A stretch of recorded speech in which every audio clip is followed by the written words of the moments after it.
तुम्हारी माँ ने तुम्हें बताया तो होगा कि तुम अपने जन्म के बाद सांस नहीं ले रहे थे।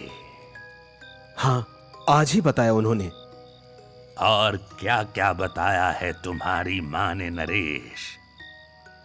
बस इतना ही। बस इतना ही? मतलब कुछ नहीं बताया है। चलो मैं बताता हूं। जब तुम्हारा जन्म हो रहा था तब भद्रकाल का समय चल रहा था नरेश। भद्रकाल का समय? हाँ, भद्रकाल का समय। और वो भी कोई ऐसा वैसा काल नहीं। पूरे 1000 साल में एक बार ही ऐसा समय आता है। और इस समय को टालने के लिए ही मैं पिछले 10 दिन से पूजा कर रहा था, बिना खाए पिए। और फिर क्या हुआ? आप चुप क्यों हो गए? ये आवाज सुन पा रहे हो नरेश? कौन सी आवाज? समय आ गया है नरेश। पंडित जी, आप कहानी सुनाइए, आगे क्या हुआ? आप 10 दिन से पूजा कर रहे थे, फिर? ये कहानी नहीं है नरेश, हकीकत है। माफ कीजिएगा, मेरा वो मतलब नहीं था। हाँ तो फिर उसी वक्त तुम्हारी दादी आई मेरे पास, और बाहर खड़े मेरे चेलों के रोकने के बावजूद मेरे पूजा स्थल पर आकर मुझसे कहने लगी, पंडित जी जागिए, मेरा पोता सांस नहीं ले रहा है। पंडित जी उठिए, पंडित जी। अच्छा है, उसे सांस लेनी भी नहीं चाहिए। क्या? ये आप क्या कह रहे हैं? तुम्हारा पोता कोई मामूली बच्चा नहीं है, एक प्राक्षी का मानव रूप है। क्या? हाँ, आज भद्रकाल का समय है, वो भी 1000 साल में एक बार आने वाला। आज जिस समय में तुम्हारे पोते ने जन्म लिया है वो और कोई नहीं, मानव रूप में प्राक्षी है। अगर वो जीवित हो गया तो धरती पर प्राक्षियों के वंश की उत्पत्ति का कारण बन सकता है। इसीलिए उसका सांस न लेना ही अच्छा है। नहीं पंडित जी, ऐसा मत कहिए। इतने सालों बाद, इतनी मन्नतों और दान पुण्य के बाद एक पोता हुआ है। अब उसे भी खो दूंगी तो मेरा वंश ही खत्म हो जाएगा। तो क्या चाहती हो? तुम्हारा वंश बचाने के लिए मैं संसार को खतरे में डाल दूं? ना पंडित जी, मेरे राम जानते हैं मैं ऐसा बिल्कुल नहीं चाहती। बस मेरे पोते को बचा लीजिए। कोई तो तरीका होगा उसे इस संकट से निकालने का। है, पर के पंडित जी? और उसको अपना पूरा जीवन लोगों की मदद में देना पड़ेगा, और उसका पूरा जीवन भूत पिशाच और शैतान से लड़ने में बीतेगा। पर साथ ही तुम्हारा पोता समाज का कल्याण भी करेगा। बोलो, मंजूर है? हाँ, मंजूर है पंडित जी। तो चलो मेरे साथ। और फिर मैंने अपनी सारी पूजा की शक्ति से तुम्हें जीवन दे दिया। मतलब मैं एक प्राक्षी हूँ? हाँ, आधा प्राक्षी आधा इंसान। जब तक तुम्हारे अंदर इंसानियत रहेगी तुम इंसान ही रहोगे नरेश। पर प्रोफेसर ने मुझे इस बारे में कुछ क्यों नहीं बताया? क्योंकि उन्हें इस बारे में कुछ पता नहीं था। उन्हें तो ये तक नहीं पता था कि वो भी आधे प्राक्षी ही थे। तुम्हें क्या लगता है जिस भयानक हादसे से कोई नहीं बचा, उससे प्रोफेसर कैसे बचे थे अपने बचपन में? पर उन्हें तो उस घटना के बाद भूत दिखने लगे थे, पर मुझे तो कभी नहीं दिखे। फिर तुम्हें प्रोफेसर कैसे दिखे और उनके बाद सभी कैसे दिखने लगे नरेश? धरती पर एक वक्त पर एक ही इच्छाधारी प्राक्षी रह सकता है और उनके जाते ही अब तुम हो वो इच्छाधारी प्राक्षी नरेश। तुम्हें क्या लगता है वो प्राक्षी बार बार क्यों कहता था कि उसे प्रोफेसर के अंदर एक अलग रोहिणी दिखती थी? प्रोफेसर ने हार नहीं मानी और उनकी इंसानियत हमेशा उन्हें बचाती रही। अब तुम्हारी बारी है। तुम्हें हार नहीं मानना है, क्योंकि तुम्हारे हार मानते ही सबसे पहले तुम्हारी माँ की जान जाएगी और फिर और सभी की जो अच्छे हैं, जिनके अंदर इंसानियत है नरेश। पंडित जी, ये आप क्या कह रहे हैं? ये सच नहीं हो सकता। मैं इंसान हूँ, मुझे कोई प्राक्षी वगैरह नहीं बनना। मुझे सिर्फ अपनी माँ का ख्याल रखना है। बेटा, यही तुम्हारी नियति है। पर पंडित जी, अब तुम घर जाओ नरेश। भद्रकाल शुरू होने वाला है। इतना ध्यान रखना, अपनी इंसानियत कभी मत भूलना। जाओ, अपनी माँ के पास जाओ। ठीक है पंडित जी, पर मुझे फिर आपकी मदद चाहिए होगी तो मैं कैसे मिलूंगा आपसे? मैं अब तुम्हारी कोई मदद नहीं कर सकता। अब तुम्हारी मदद सिर्फ वो दो भूत गोपी और सोहन कर सकते हैं। जब भी तुम्हें लगे कि तुम्हें कुछ समझ नहीं आ रहा तो उनके पास चले जाना नरेश। वो दोनों तुम्हारी मदद करेंगे। मेरा काम खत्म हुआ। अब मेरा आशीर्वाद हमेशा तुम्हारे साथ रहेगा बेटा। अरे, कहाँ चले गए? पंडित जी, पंडित जी, ये अचानक गायब कैसे हो गए? अरे भाई, जब से देख रहा हूं खुद से ही बात किए जा रहे हो। पागल वागल हो क्या? क्या? अरे खुद से क्या पंडित जी से बात कर रहा था? कौन पंडित जी? पंडित जी तो अंदर मंदिर में हैं। अरे मेरे गांव के पंडित जी थे। क्या बोल रहे हो? दिमाग खराब है क्या?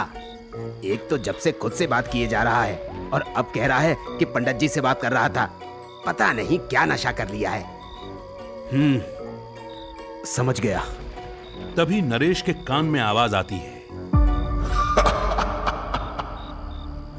समझ गया। ये हंसी और आवाज सुनकर नरेश कांप जाता है। नरेश सीधे अपनी मां के पास जाता है और देखता है कि उसकी मां कुर्सी पर बेहोश बैठी होती है। मां, मां, अरे अरे ये क्या हुआ? बोलो ना, क्या हुआ तुम्हें मां? पानी कहाँ है? कहाँ रख दिया पानी? हाँ, मिल गया। मां, मां, हाँ? क्या हुआ था आपको? आराम से उठो। क्या हुआ था मुझे बेटा? पता नहीं, तुम कुर्सी पर बेहोश हो गई थी। तुम ठीक तो हो ना? हाँ, पता नहीं मैं बेहोश कैसे हो गई। तुमसे कितनी बार कहा है माँ, अपना ख्याल रखा करो, दवाई टाइम पर लिया करो, और तुम हो सुनती ही नहीं हो। आराम क्यों नहीं करती हो? और कितना आराम करूं? दिन भर तो आराम ही करती हूँ। चल हट, तूने कुछ खाया? नहीं माँ, अब मैं खा लूंगा, तू बस आराम कर। हाँ, पहले तुझे खिला दूं, मुझे अपने आप आराम मिल जाएगा। ठीक है, चल दोनों साथ में खाते हैं। खा लो, फिर मौका मिले या ना मिले। कौन? कौन? क्या कौन? मैं हूँ तेरी माँ। अरे कुछ नहीं माँ, ऐसे ही। चलो खाना निकालो, बहुत भूख लगी है। चल। हाँ, अच्छा बना है माँ। दोनों खाना खा ही रहे होते हैं कि तभी अचानक से माँ की छाती में दर्द हो जाता है और वो जोर से चिल्लाती हैं। अरे माँ, माँ, क्या हुआ तुझे? पता नहीं, मेरे छाती में बहुत दर्द हो रहा है बेटा। चल चल, तुझे हॉस्पिटल लेकर चलता हूँ। इतना समय नहीं है शायद बेटा। नहीं नहीं, सब ठीक हो जाएगा। चल, मैं तुझे लेकर चलता हूँ। नरेश जैसे ही माँ को गोद में उठाता है, तभी नरेश को दिखता है कि जो काला धागा पंडित जी ने नरेश को दिया था, वैसा ही धागा माँ के पास गिरा हुआ था। वो समझ गया कि धागा माँ के हाथ से निकल गया है और वो झट से उसे माँ को पहनाने लगता है। ये धागा निकल गया था तुम्हारे हाथ से।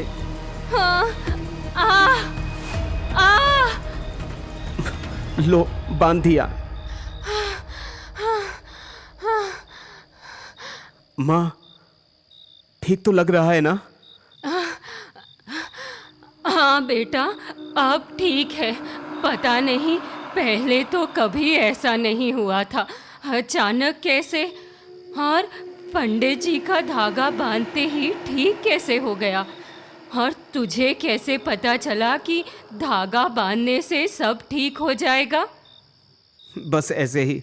माँ, कुछ कहना था तुमसे। हाँ, बोल। मुझको कुछ दिनों के लिए बाहर जाना पड़ेगा। वो एडिटर साहब का कॉल आया था, दूसरे शहर जाके इंटरव्यू लेना है। हाँ, तो काम से जा रहा है ना, जा। हाँ, 4-5 दिन में आ जाऊंगा। तब तक तू वादा कर कि किसी भी हाल में ये कलाई से धागा नहीं निकालेगी। हाँ हाँ, नहीं निकालूंगी। तू आराम से जा, आराम से आ। हाँ, जाना तो पड़ेगा ही। आज तेरी ऐसी हालत देखकर इतना तो समझ आ गया है कि इस कहानी को खत्म तो करना ही पड़ेगा, चाहे उसके लिए मुझे अपनी जान तक क्यों ना देनी पड़े। मुझे सोहन और गोपी के पास जाना चाहिए। अब आगे क्या करना है उनसे ही शायद पता चलेगा। नरेश दोबारा उसी घर में आता है और अंदर आते ही गोपी की आवाज आती है। आ गए ना? मैंने तो पहले ही कहा था, आना ही पड़ेगा। भैया, देख रहे हो? हाँ गोपी, पर ऐसे बात नहीं करते। मेरी मदद करो। मुझे लगता था कि मैं इन सब में नहीं पड़ूंगा तो शायद सब ठीक हो जाएगा, पर जब देखा कि माँ की हालत अचानक से बिगड़ने लगी तो समझ आ गया कि ये सब ऐसे खत्म नहीं होगा। पर हम कैसे करेंगे मदद? हम तो इस घर के बाहर जा ही नहीं सकते। क्या? हाँ, अगर हमने आपकी मदद करनी है तो पहले आपको हमारी मदद करनी होगी। हमें आज़ाद करवाना पड़ेगा, क्योंकि आप ही हमें इस घर से आज़ाद कर सकते हो और आपकी मदद से ही हमें मुक्ति मिल सकती है, क्योंकि हम दोनों भाई भी एक वचन से बंधे हुए हैं जो प्रोफेसर ने हमारी मदद करते वक्त हमसे लिया था। कैसा वचन? उसके लिए आपको हमारी कहानी जाननी पड़ेगी। सुनाओ।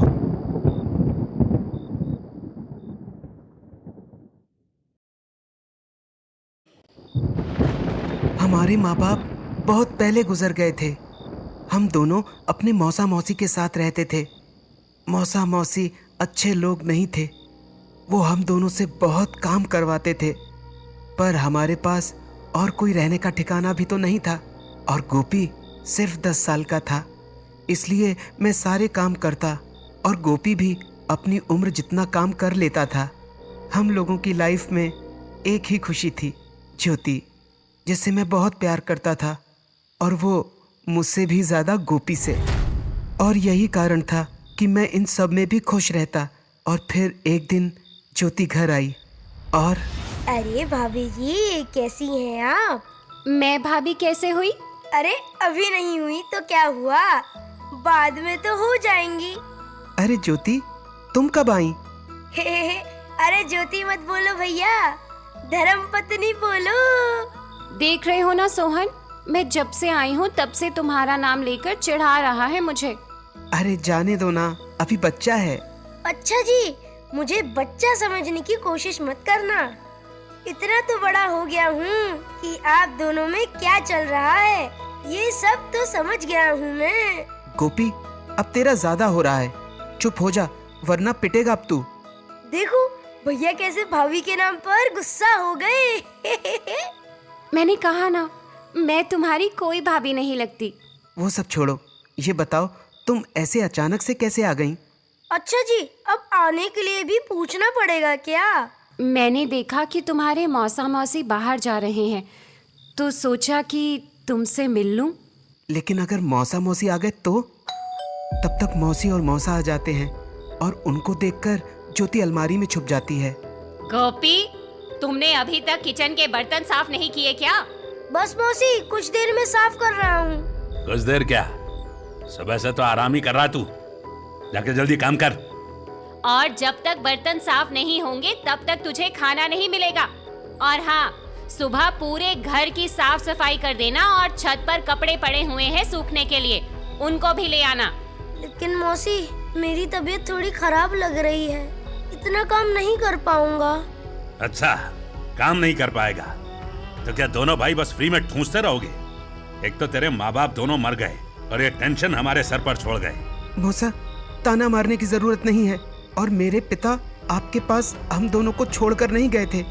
वो तो आप दोनों ने खुद अपने मन से हम दोनों को गोद लिया था। किसने किसको क्यों गोद लिया था मुझे उससे कोई मतलब नहीं है। तुम दोनों जाकर अपना काम करो। इसकी तबीयत खराब है, आज इसका काम भी मैं खुद करूंगा। किसी को भी किसी का काम करने की जरूरत नहीं है। जिसका जो काम है वो खुद करेगा। और सोहन, तू जाकर मेरी कार साफ कर। समझ में आई बात? आपकी कार तो मैंने कल ही साफ कर दी थी मौसा।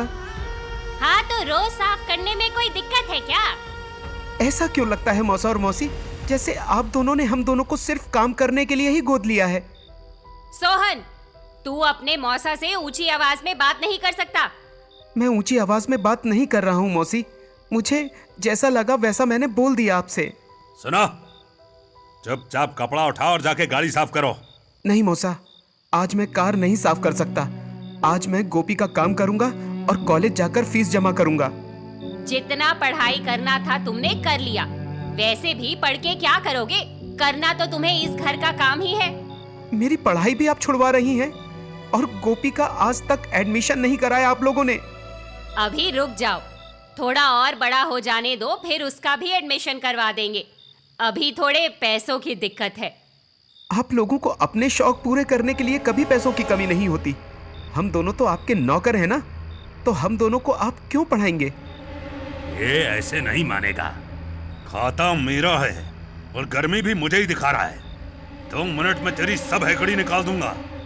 मौसा, मौसा छोड़ दो, चोट लग रही है।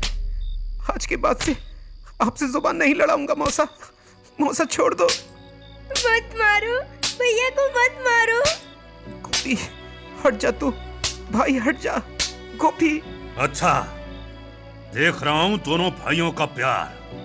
बड़े भाई का दर्द देखा नहीं जा रहा है तो खुद मार खाने चला आया।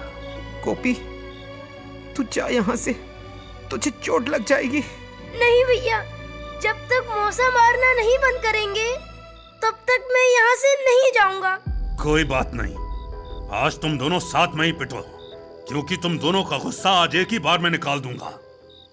इतने में मौसा की स्टिक से गोपी के सर पर बहुत तेज चोट लगती है और अचानक से गोपी की आवाज बंद हो जाती है और पूरा फ्लोर खून से भर जाता है और मौसा की मार भी रुक जाती है। ये क्या कर दिया आपने? जान से मार दिया। मैंने कहाँ कुछ किया, वही तो बीच में आया था। सुनो ना, मुझे बहुत डर लग रहा है। देखो ना, सांस चल भी रही है या नहीं। मैं नहीं, मुझे डर लग रहा है। मारते वक्त नहीं लग रहा था। हटो, मुझे देखने दो। फिर मौसी जाती है और गोपी की सांस चेक करती है। ये तो मर गया है। तुम दोनों ने मेरे भाई को मार दिया। इतना कुछ हो रहा था, ज्योति ने कुछ नहीं किया। अगर होश में रहती तो जरूर करती, पर वो बहुत पहले ही बेहोश हो गई थी। अच्छा, फिर क्या हुआ? फिर मेरी मौसी बोली, सुनो, सबसे पहले सोहन का मुंह बंद करना होगा। अब इसका मुंह कैसे बंद करें? इसको भी जान से मारना होगा क्या? अरे तुम पागल हो गए हो क्या? जल्दी से रस्सी लाओ और इसको कुर्सी से बांधो। हाँ, अभी अभी लाता हूँ। नहीं, छोड़ो मुझे, नहीं, छोड़ो मुझे। सीधा रहे। चुपचाप इस कुर्सी से बंधे रहना और हल्ला करने की बिल्कुल कोशिश मत करना, वरना गोपी के साथ जो हुआ है वो तेरे साथ भी हो सकता है। ये तो बेहोश हो गया। अब क्या करें? ये कैसी आवाज है? सुना तुमने? हाँ, ये तो शायद इस अलमारी से आ रही है। देखो जरा। तो तुम भी साथ चलो। हे भगवान, किस डरपोक आदमी से शादी हो गई है मेरी। चलो चलती हूँ। ये क्या? ये तो इसे कहीं देखा है। अरे ध्यान से देखो, ज्योति है, हमारी पड़ोसी चंपा की बेटी। पर ये यहाँ क्या कर रही है? मुझे कैसे पता होगा? अभी ये बताओ इसका क्या करें? कुछ तो करना ही पड़ेगा। शायद इसने भी सब देख लिया है। इसे भी इन दोनों के साथ यहीं बांध देते हैं। पागल मत बनो, ये बेहोश है। इसे इसके घर छोड़कर आ जाओ। ठीक है। हाँ, अभी इतनी रात को कोई बाहर होगा भी नहीं और इसके माँ बाप दोनों पड़ोस के गांव गए हैं। जाओ, इसके घर छोड़कर आ जाओ इसे। ठीक है। मौसा हाफते हुए वापस आते हैं। क्या हुआ? हाफ क्यों रहे हो? अरे वो कैलाश दिख गया, इसलिए मैं भागकर आ गया। अब इन दोनों का क्या करना है? गोपी को पीछे वाले खेत में गाड़ देते हैं। और इस बड़े वाले का? सब मैं ही बताऊं? इसे अभी यहीं बांध कर रखते हैं। ठीक है, तुम यहीं सोहन पर नजर रखो। मैं गोपी को दफना कर आता हूँ। ठीक है। फिर क्या हुआ? उन दोनों ने गोपी को खेत में दफना दिया और मुझे 2 दिन तक वहीं बिना खाना पानी दिए बांधे रखा। ज्योति के घर वालों ने मौसा से ब्याज पर पैसे लिए थे, तो उन्हें धमकाकर ज्योति को चुप करवा दिया। ज्योति भी अपने घर वालों के आगे क्या ही बोलती, वो भी चुप हो गई। फिर 2 दिन बाद, अरे गोपी, मेरा भाई, तू वापस आ गया।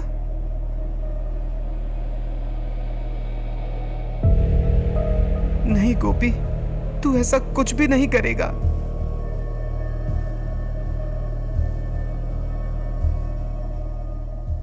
नहीं मेरे भाई, ये मेरे साथ कुछ नहीं करेंगे। अगर कुछ किया भी तो मैं तुझसे बड़ा हूं, सब संभाल लूंगा।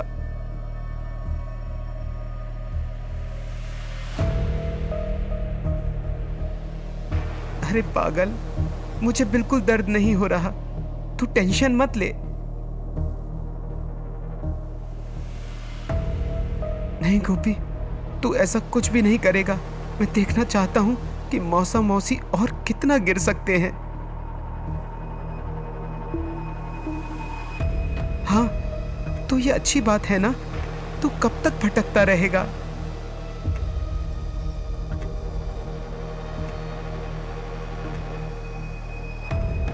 कभी नहीं मेरे भाई।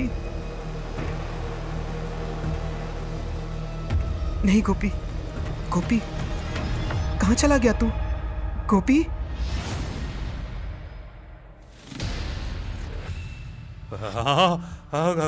कौन है? कौन है यहाँ? नहीं, ये झूठ है। तू तो मर चुका है।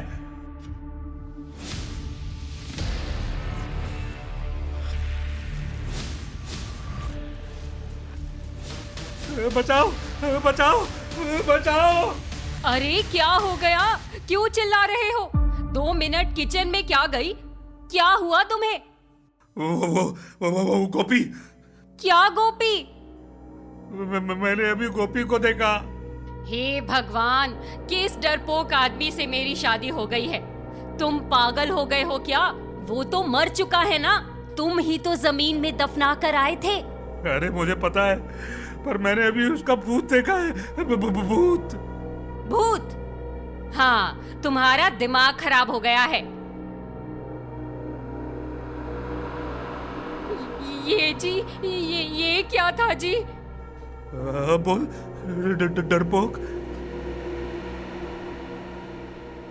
भागो भागो। अरे रुको, मुझे लेकर चलो।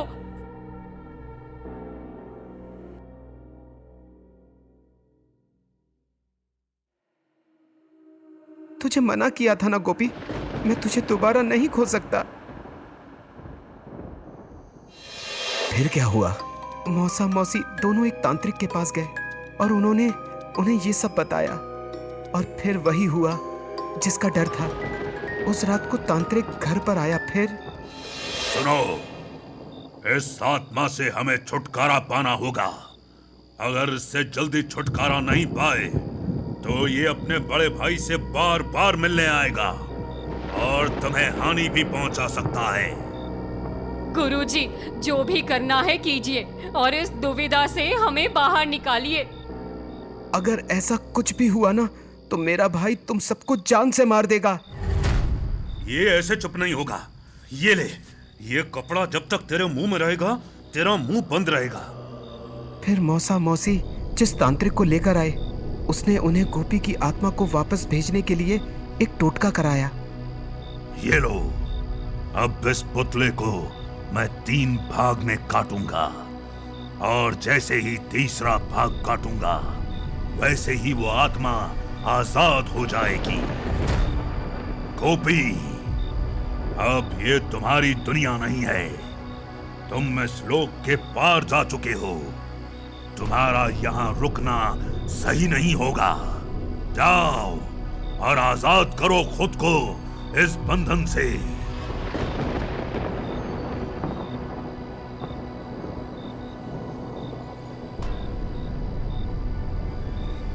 ये हमारी आखिरी चेतावनी है, वरना मैं जबरदस्ती तुम्हें कैद कर लूंगा।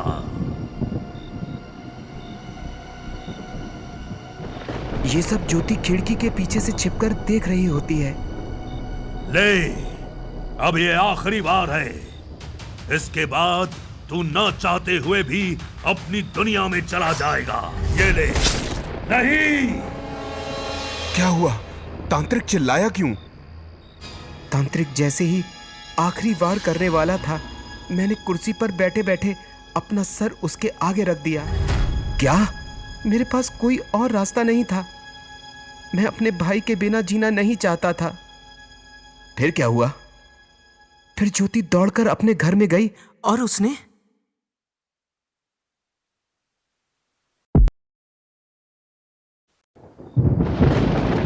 तुरंत प्रोफेसर को कॉल किया, क्योंकि प्रोफेसर उस टाइम तक बहुत फेमस हो चुके थे। हेलो सर, मुझे आपसे एक हेल्प चाहिए। हाँ, बताइए। फिर ज्योति प्रोफेसर को सारी बात बताती है। सुनिए, आप वहां जाइए और सोहन की आत्मा को अपने काबू में रखिए। सोहन की आत्मा आपके काबू में रहेगी तो जाहिर सी बात है कि गोपी की आत्मा भी आपके काबू में रहेगी।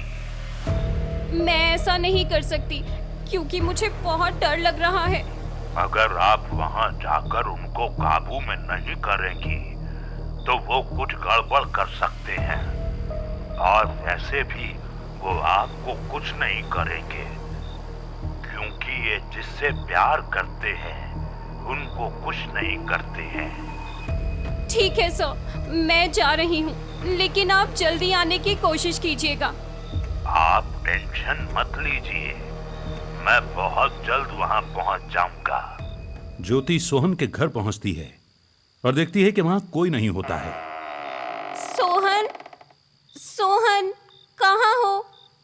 सब कहाँ चले गए? कोई नजर नहीं आ रहा। गोपी की आत्मा वहां आती है। अरे भाभी जी, सब भाग गए। सोहन कहाँ है गोपी? और सब कहाँ गए? यहाँ अभी थोड़ी देर पहले सोहन की लाश थी ना? कहाँ गया सब कुछ? मुझे उससे कुछ बात करनी है। सब गायब कर दिया मैंने भाभी, अब किसी को कुछ नहीं मिलेगा। अरे सोहन भैया कहाँ है? आइए इधर, आपकी धर्म पत्नी आपको बुला रही है। सोहन की आत्मा वहां आती है। अरे ज्योति, तुम यहाँ? तुमको यहाँ नहीं आना चाहिए था। मैं तुमको ऐसे अकेले नहीं छोड़ सकती। लेकिन अगर मौसा मौसी आ गए तो तुम्हारे साथ गलत कर सकते हैं। चली जाओ यहाँ से। वो दोनों दोबारा तांत्रिक के साथ जरूर आएंगे। मुझे इस बात का बिल्कुल भी डर नहीं है। जो होगा देख लूंगी मैं। इतना क्यों कर रही हो मेरे लिए? आखिर क्यों? अरे ये भी कोई पूछने वाली बात है? मैं तुम्हारे साथ तुम्हारी दुनिया में जाना चाहती हूँ। नहीं, अगर तुम मेरे साथ चलोगी तो हमारी सच्चाई लोगों तक कौन पहुंचाएगा? तब तक प्रोफेसर वहां आ जाते हैं। मैं पहुंच जाऊंगा। आप? Thank you so much sir, इतनी जल्दी आने के लिए। धीरे, थैंक यू जो इतनी देर तक इनको आपने काबू में रखा। तुम कौन हो और ज्योति से ऐसे क्यों बात कर रहे हो? तुम दोनों की मदद करने के लिए ही बुलाया है ज्योति ने मुझे यहाँ। मैं तुम्हें बंधक बनाने या भगाने नहीं, आजाद कराने आया हूँ। हम दोनों कहीं नहीं जाएंगे। हम अपने घर में ही रहेंगे। हाँ भैया, हम दोनों यहीं रहेंगे। जब दो बड़े बात कर रहे होते हैं तो छोटों को बीच में नहीं बोलना चाहिए। तो आप हमारे साथ क्या करना चाहते हैं? कुछ नहीं, बस तुम दोनों मेरे साथ चलो। यहाँ अब तुम्हारी कोई जगह नहीं है। तुम्हारे होने से आम लोगों को खतरा हो सकता है। आत्मिक लोक और नश्वर संसार का आपस में उलझना सही नहीं है सोहन। तो आप क्या चाहते हैं? जो हमारे साथ हुआ हम भूल जाएं? हाँ, भूल जाओ। भूलना ही पड़ेगा। देखो सोहन, जो हुआ गलत हुआ है। मैं अब उसे बदल तो नहीं सकता, पर आगे से सब ठीक कर सकता हूँ। मैं वादा करता हूँ, मैं तुम दोनों को कभी अलग नहीं होने दूंगा, पर उसके लिए तुम्हें मेरे साथ चलना पड़ेगा और अपना बदला भूलना होगा। नहीं तो कभी ना कभी किसी शक्ति के आगे तुम दोनों कमजोर पड़ोगे और अलग कर दिए जाओगे। नहीं, हमें अलग नहीं होना। हम आप पर विश्वास कैसे करें? तुम्हें करना ही होगा। इस दुनिया में फिलहाल सिर्फ मैं तुम्हें देख सकता हूँ और उससे भी बड़ी बात समझ सकता हूँ। हाँ भैया, चलिए ना, मुझे भी यहाँ नहीं रहना। ठीक है गोपी। और मैं? तुम अब अपनी जिंदगी में आगे बढ़ जाओ बेटी। ये सही कह रहे हैं। चलिए प्रोफेसर। चलो। सब प्रोफेसर के घर पर आते हैं। अब हम यहाँ रहेंगे? हाँ। अरे वाह, ये तो बहुत बड़ी जगह है ना भैया? हाँ गोपी। पर हाँ, तुम दोनों कभी यहाँ से बाहर नहीं निकल पाओगे। इस हवेली में एक बंधन है। तो क्या हम हमेशा यहीं रहेंगे? कभी आजाद नहीं होंगे? आजाद होगे, पर एक मदद से। और तुम्हें आजाद सिर्फ वही कर पाएगा जिससे मैं अपने बाद में अपनी शक्तियां दूंगा। ठीक है, मैं आपके ऊपर भरोसा कर रहा हूँ। आप धोखा मत दीजिएगा प्लीज, क्योंकि ये सब मैं अपने छोटे भाई के लिए ही कर रहा हूँ। ठीक है, तुम मुझ पर भरोसा रखो। तो तुम दोनों प्रोफेसर से बात करो कि वो तुम्हें आजाद करें। प्रोफेसर तो अब हमें आजाद नहीं कर सकते, क्योंकि वो काम अब आपका है। मतलब मैं कुछ समझा नहीं, क्योंकि सर ने अपनी सारी शक्तियां आपको दी हैं, तो आप ही हैं जो हमें आजाद कर सकते हैं। लेकिन कैसे? बेडरूम में एक अलमारी है, उसमें एक मूर्ति है, उसको लेना और उसके ऊपर एक धागा है, उसको तोड़ देना। उसके बाद हम दोनों आजाद हो जाएंगे। उसके बाद नरेश बेडरूम में जाता है, वहां अलमारी खोल के मूर्ति निकालता है और उसके बाद उसके धागे को काट देता है। उसके बाद सोहन और गोपी की आत्मा मुक्त हो जाती है, जो अब हवेली के बाहर जा सकती है।